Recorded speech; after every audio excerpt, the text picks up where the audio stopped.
Friends, ऐसा कहा जाता है कि अगर घर पर आप पर कोई आपदा, कोई मुसीबत आने वाली हो तो तुलसी का पौधा उसे अपने ऊपर ले लेता है और पौधा सूख जाता है।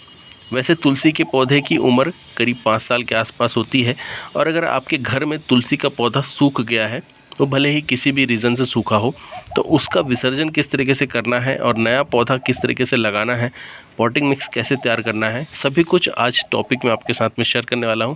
तो चलिए टॉपिक को स्टार्ट करते हैं। मैं हूं अनूप, आपका होस्ट, और आप देख रहे हैं बगिया की ABC।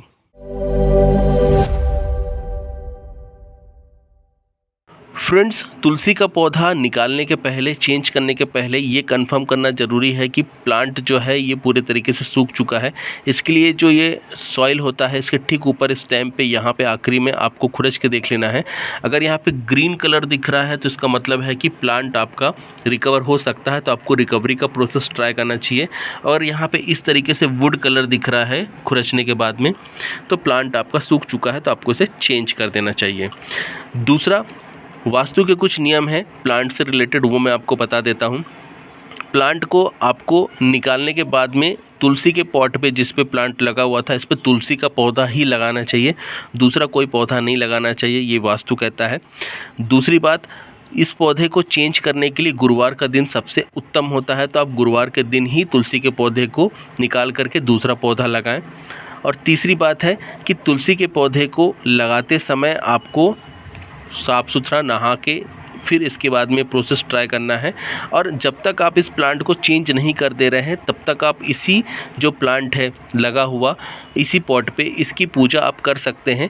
जब तक इसको आप चेंज नहीं कर दे रहे हैं इसकी पूजा करना बंद मत करिए, और फिर नया प्लांट लगाने के बाद में आप फिर उसकी पूजा कर सकते हैं। तो इस तरीके से आपको तुलसी के पौधे को चेंज करने के पहले और बाद में और चेंज करते समय इन बातों को ध्यान रखना है। ये वास्तु के हिसाब से जो नियम है वो मैंने आपको बताए हैं। फ्रेंड्स, तुलसी का पौधा लगाने के वास्तु के कुछ और भी नियम हैं, वो भी मैं आपके साथ में शेयर कर देता हूं। जैसे कि प्लांट हमेशा किसी पॉट के अंदर में लगाना चाहिए। अगर ज़मीन पे लगा है तो कोई बात नहीं, लेकिन कोशिश करना चाहिए कि इसे ज़मीन पे नहीं लगाना है। इससे जो इसके वास्तु के लाभ हैं, अगर आप इसे पॉट में लगाते हैं तो आपको ज़्यादा मिलते हैं, इसकी पॉजिटिव एनर्जी ज़्यादा मिलती है। दूसरा, पौधा हमेशा 1, 3, 5 या 7 यानी कि विषम संख्या में लगाना चाहिए, सम संख्या में नहीं लगाना चाहिए। पॉट आप प्लास्टिक, सिरेमिक, मिट्टी या सीमेंट कोई भी चूज़ कर सकते हैं। सही पॉट का सिलेक्शन कैसे करना है ये मैं अगले टॉपिक में आपके साथ में कवर करने वाला हूँ। इसके साथ में आप इसे चौरी में भी लगा सकते हैं। साथ में जब आप इसे पॉट के अंदर में लगा रहे हैं तो आपको हमेशा इस बात का ध्यान रखना है कि पॉट आपका कभी भी ज़मीन पे नहीं रखना चाहिए, इसे किसी हाइट पे रखना चाहिए। तो यहाँ पे आप देखेंगे मैंने 3 प्लांट लगा रखे हैं, पहला प्लांट उधर था और 2 ये हैं, और साथ में मैंने चौरी के ऊपर में रख रखा। तो इस तरीके से आपको प्लांट को लगाना चाहिए, जिससे आपको वास्तु के लाभ और इसकी पॉजिटिव एनर्जी ज़्यादा मिलती है। फ्रेंड्स, तुलसी के प्लांट को जब हम इस पॉट में से बाहर निकाल रहे हैं तो इसका अलग अलग जगह हम अलग अलग फ़ायदे के लिए उपयोग भी कर सकते हैं।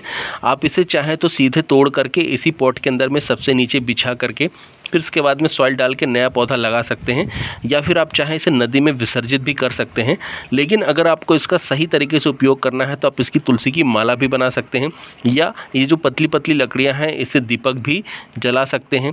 हवन के अंदर में भी इसका उपयोग कर सकते हैं।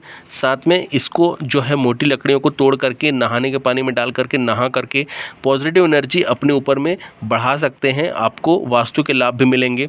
इसे आप जो इसकी जड़ है इसको चंदन भी घिस के लगा सकते हैं, या फिर इसे आप भगवान के पास में भी बांध करके लाल कपड़े में रख सकते हैं। तो अलग अलग तरीके से बहुत सारे उपयोग हैं जो कि आप इसके कर सकते हैं। फ्रेंड्स, तुलसी के प्लांट की केयर से रिलेटेड 2 और बातें हैं जो आपके साथ में शेयर करना चाहूँगा।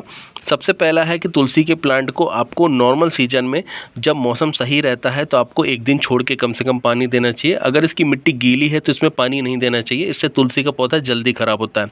बारिश के समय में खासकर इसकी सॉइल के अंदर में वाटरिंग नहीं करनी चाहिए जब तक मिट्टी आपको पूरी तरीके से सूखी नहीं दिखे।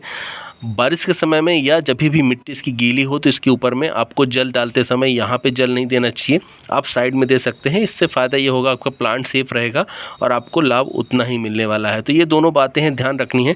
गर्मियों के समय में इसमें 2 बार 3 बार आप पानी दे सकते हैं, क्योंकि उस समय ज़्यादा पानी की रिक्वायरमेंट होती है। मिट्टी को ठंडा रखने से प्लांट भी सही रहता है, लेकिन गर्मियों के अलावा बारिश में खासकर पानी देना इसमें प्लांट को ख़राब करेगा। और अगर सर्दियों का समय है तो इसमें हफ्ते में एक बार भी आप पानी देते हैं तो प्लांट सही से चलता रहता है। तो इन सारी बातों को ध्यान रख के आप प्लांट की एज को बढ़ा सकते हैं और इसमें ज़्यादा ग्रीनरी को मेंटेन कर सकते हैं। फ्रेंड्स, अब बात करेंगे तुलसी के प्लांट को लगाने के लिए बेस्ट पॉटिंग सॉइल क्या है। तो इस प्लांट को लगाने के लिए बेस्ट पॉटिंग सॉइल है 30% सॉइल, 30% सैंड और 30% कंपोस्ट। इसके अंदर में 10% आप नीम की खली मिला लीजिए, थोड़ा सा फंगिसाइड मिला लीजिए, नहीं हो तो आप इसमें 1 चम्मच हल्दी डाल दीजिए। इन सारी चीज़ों को मिक्स करके आप फिर इस प्लांट को लगाइए, आपका प्लांट सही से चलेगा। वेल ड्रेन सॉइल होना चाहिए, पानी कभी भी इसके अंदर में नहीं रुकना चाहिए। कोकोपीट इसमें मत यूज़ करिए, आप इसमें परलाइट यूज़ कर सकते हैं, ईंट के छोटे टुकड़े डाल सकते हैं। इससे इसके अंदर में पानी नहीं रुकेगा और जो मिट्टी है वो पूरी तरीके से वेल ड्रेन रहेगी। तो इस तरीके की सॉइल बना के आपको प्लांट को लगाना है, जिससे प्लांट आपका सही तरीके से चलेगा। अब बात करेंगे फ्रेंड्स, प्लांट के लिए सबसे ज़्यादा ज़रूरी और सबसे ज़्यादा ख़राब इसी कारण से प्लांट होता है, वो है सनलाइट। अगर नॉर्मल समय की बात करें तो इसे दिन भर की धूप मिलती है तो प्लांट बिल्कुल सही तरीके से चलता है।